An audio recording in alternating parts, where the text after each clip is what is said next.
Alright YouTube, second try is a charm here. This video is going to be on the Troy-Bilt horse hydrostatic model.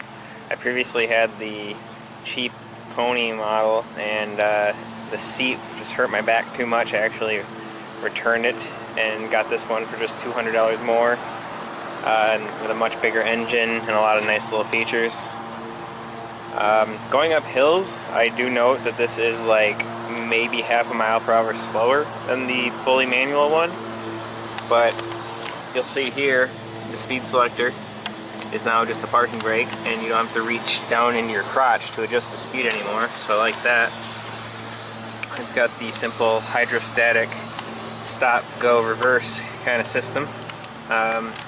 One thing I don't like is that it says to stop the thing in the manual to put it into neutral and not to use the brake pedal. The problem with that, you put it in neutral and you're going up a hill, it'll roll backwards, so you have to hit the brake pedal anyway. Now when it's off, you would think that it wouldn't roll in neutral without the release back here pulled, but it still does. I don't know if that's something wrong with mine or what, but it kind of took me off guard here.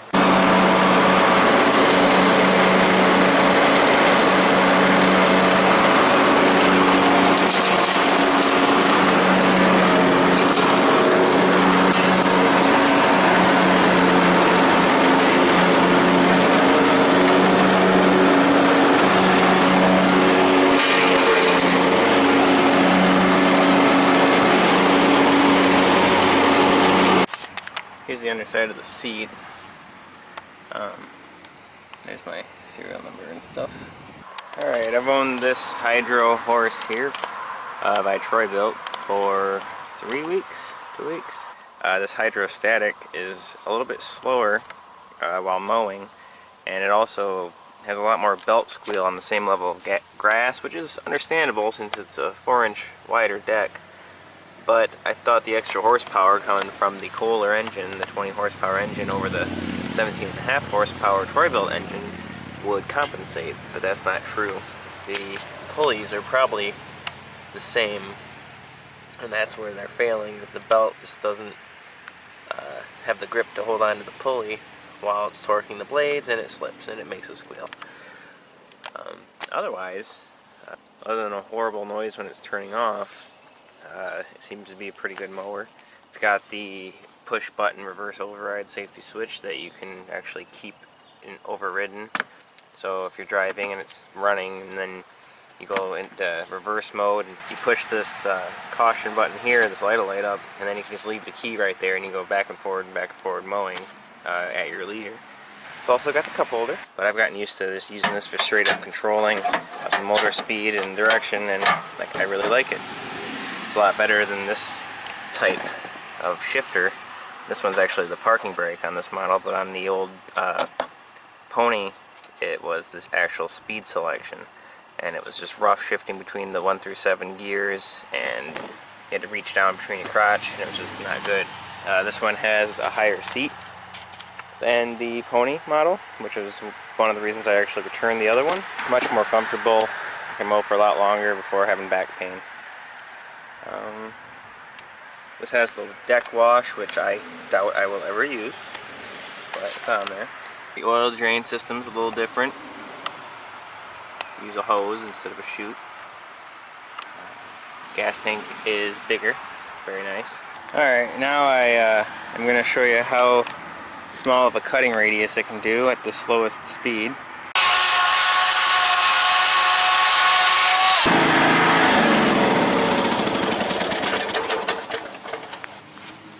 Alright, looks like 57 inches roughly. There's the circle. I don't know how it defines its cutting radius. I think it's at 18 inches, but 57 divided by 2 is not 18. It's like, what, 25, 28, 28 and a half? I'll go do it one more time.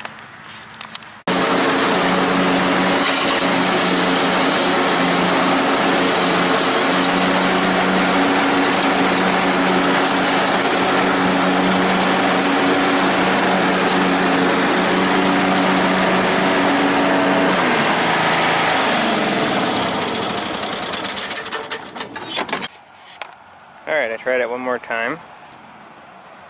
And you'll see the start of the cut is here. And the outer edge of the circle is 57, 58-ish. So, yeah, not an 18-inch cutting radius. Not at all. This is me just, I started actually going on a slightly circular path and cocked the wheel as hard as I could to the left, and I continued to mow around, and that's as best as I could get. And so this is the actual swath of the cut I'm measuring. It's a 46-inch mower, and the last cut blade of grass is right here, around 45.5-ish. I'll check in one more spot.